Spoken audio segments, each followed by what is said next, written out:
Eu ia dizendo a vocês, então, que nós temos que olhar para alguns quadrantes desse mundo do século XVII para entendermos a mineração no Brasil. Há, então, segundo alguns autores, uma crise generalizada, que é muito desigual. Essa desigualdade, inclusive, faz com que muitos autores neguem a capacidade interpretativa dessa proposta. Não se pode falar numa crise do século XVII, mas sim na contração de algumas atividades econômicas importantes. Algumas economias conhecem, então, no século XVII, sobretudo na segunda metade do século XVII, desaceleração, dificuldades e entraves comerciais, declínio das atividades comerciais. A que mais fortemente reage, então, a essa diminuição do ritmo do comércio no mundo ocidental é a Inglaterra.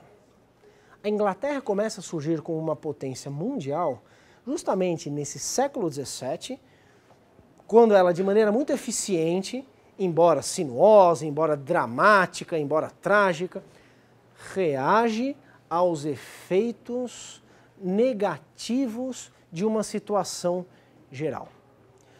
Esse ciclo revolucionário inglês, que vai de 1640 a 1688, é sem dúvida nenhuma um marco essencial, dessa recuperação e desenvolvimento comercial inglês. Repito, é aí que a Inglaterra adentra esse cenário de competição internacional com muita força. A recuperação econômica da Inglaterra via comércio, que poderia ser detalhada aqui, enfim, uma série de fatores, os atos de navegação, o governo de Oliver Cromwell, isso vai dar nos tratados com Portugal no começo do século XVIII.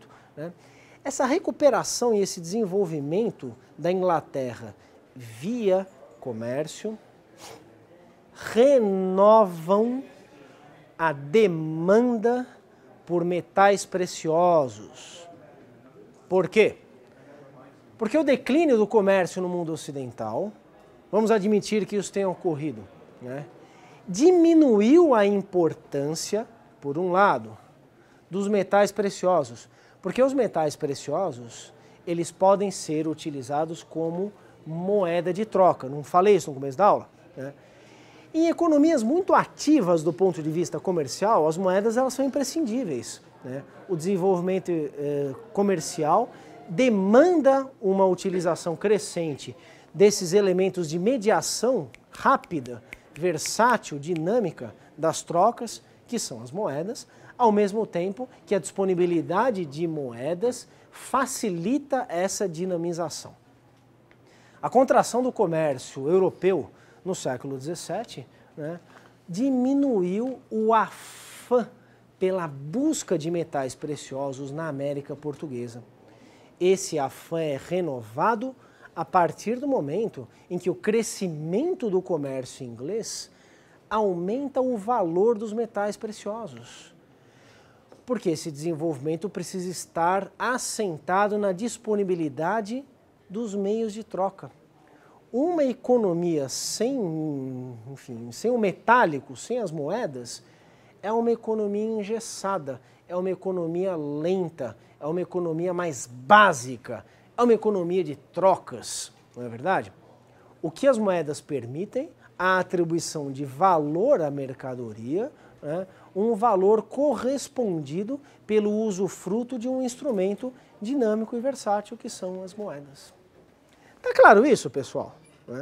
A expansão comercial inglesa aumenta a necessidade de metais preciosos nessa economia europeia, que já é uma economia de dimensões mundiais. Nós estamos, então, em meados desse século XVII.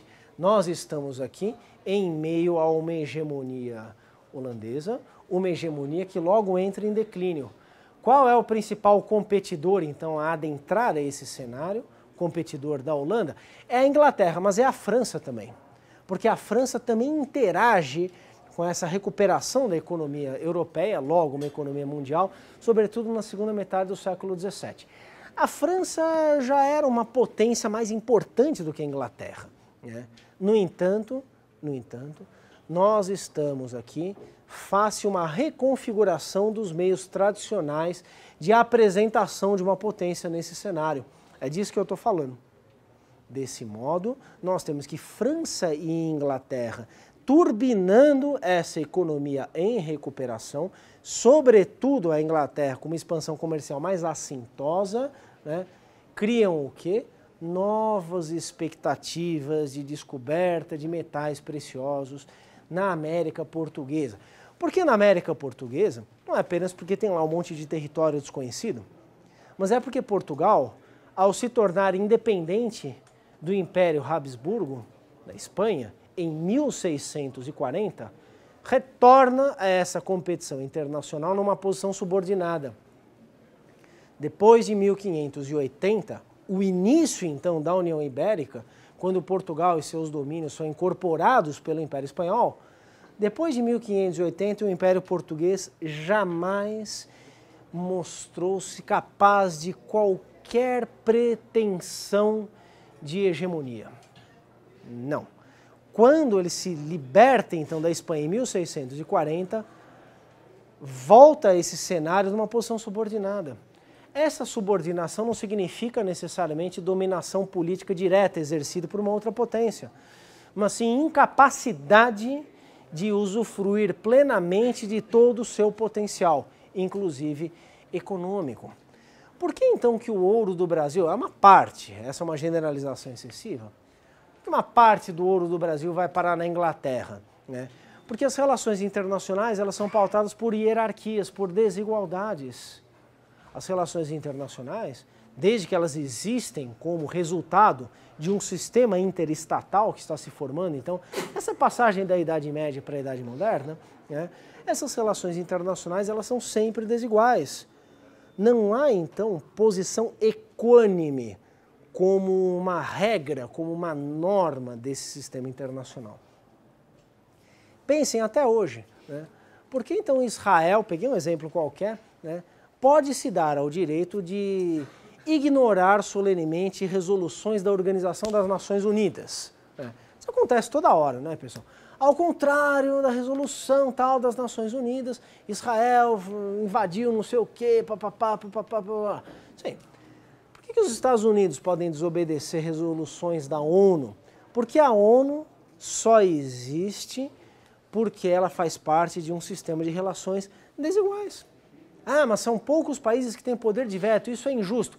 Do ponto de vista humanitário, forçando ainda um pouco o termo, né, isso poderia fazer algum sentido. Do ponto de vista de uma análise histórica desse sistema internacional de relações, não faz nenhum sentido esse espanto, né? As hierarquias comandam esse sistema. Portugal, então, faz parte desse sistema, na segunda metade do século XVII, em posição desvantajosa. No entanto, pode se fortalecer, pode ganhar algumas posições. Expedições em busca, então, de metais preciosos, elas existiam na América Portuguesa desde o século XVI, vocês sabem disso, né? Em meados do século XVII, há um conjunto de empreendimentos que são patrocinados por poderes políticos oficiais na América Portuguesa, né, que configuram, então, um contexto de aumento das tentativas de descoberta da mineração. Não são por agentes diretos da colônia, aliás, vocês sabem, devem saber, que os principais vetores de constituição histórica dessa colonização não são marcados pelo exercício do poder direto da coroa, da metrópole, do rei ou dos seus agentes. Na verdade, dos seus agentes, sim, mas aí já se tratam de poderes políticos muito autônomos, de uma pulverização que cria um equilíbrio bastante eficiente, né?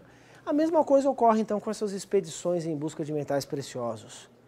São agentes a serviço direto e indireto do rei, mas são súditos do rei. De modo que a descoberta desses metais na escala que ocorreu no final do século XVII necessariamente renderá bons frutos ao conjunto da sociedade, organizada a partir da preponderância da ideia de bem comum, que é organizada por seu turno, essa ideia, pela presença do rei. Não é vai lá, descobre, quem descobrir fica com a riqueza. Não, não é isso. Uma parte fica, obviamente, para quem descobrir. Tem mecanismos próprios também de concentração de renda na mineração, aos quais vamos nos referir na próxima semana. Mas o bem comum ganha com isso. O bem comum ganha porque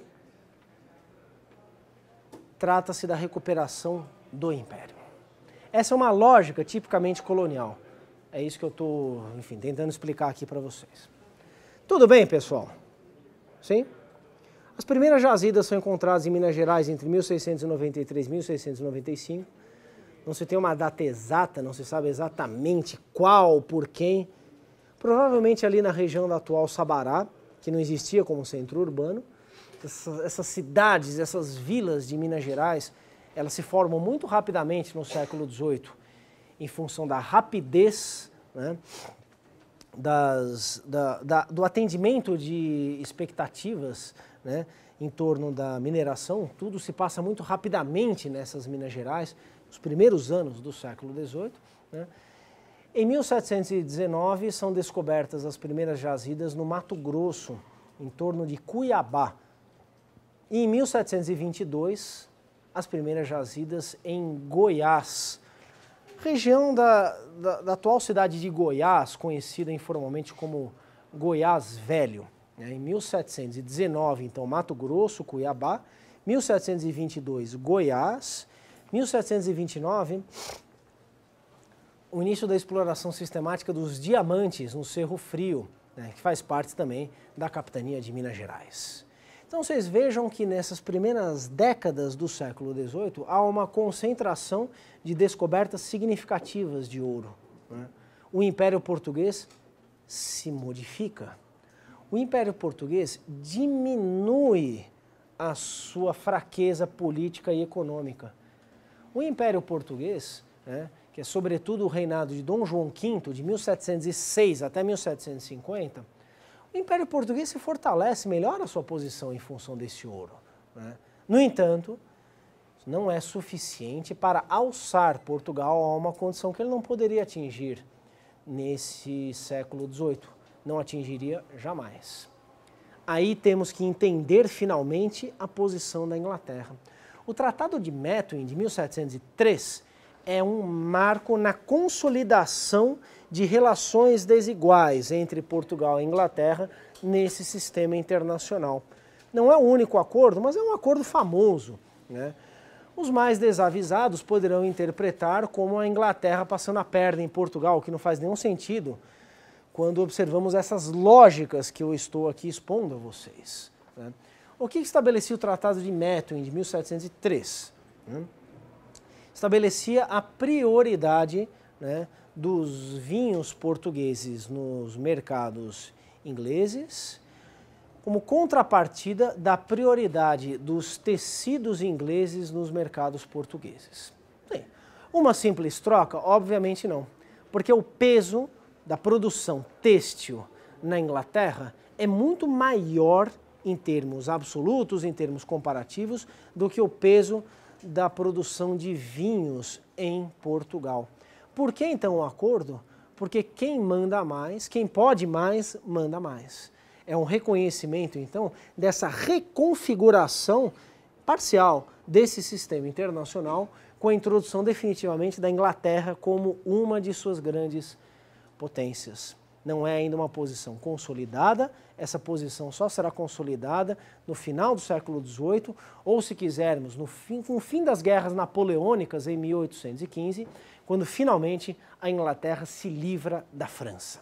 Quando a Inglaterra é uma potência industrial e nenhuma outra potência possui a mesma pujança política, econômica e militar que a Inglaterra. Aí já se trata de uma Grã-Bretanha, com a união da Inglaterra e da Escócia, tendo ocorrido no começo do século XVIII. Tudo bem, pessoal? Tá claro isso? Com isso eu encerro essa primeira parte aqui da exposição, né? Falei pouquíssimo do Brasil, falei pouquíssimo da América Portuguesa, e é justamente essa a intenção. A intenção é que tudo o que seja dito em torno dessas Minas Gerais, tudo o que seja dito em torno do ouro da América Portuguesa, dessas outras regiões, seja observado, não em caráter definitivo, mas é uma ênfase da aula, por meio de uma racionalidade política, econômica e militar, que nos coloca diante, então, de um contexto geral, de um contexto mais amplo. Aqui, já não estou mais falando, obviamente, da consolidação do empreendimento colonial português, da consolidação, né, da expansão europeia por meio de alguns agentes. Estou falando da reconfiguração de um sistema geral, de um sistema mundial, que deve ser, então, tido como uma espécie de uma moldura para a observação de um fenômeno específico. Na segunda parte da aula eu vou mostrar então alguns dados, um pouco a escala desse ouro do Brasil, a ascensão, o declínio, enfim, então abordar uma certa mitologia historiográfica em torno desses números do ouro, e só na aula da semana que vem é que eu tipificarei, né, de modo preliminar, como sempre faço, as formas sociais decorrentes dessa mineração. Tudo bem, pessoal? Vamos lá, quem gostaria de falar?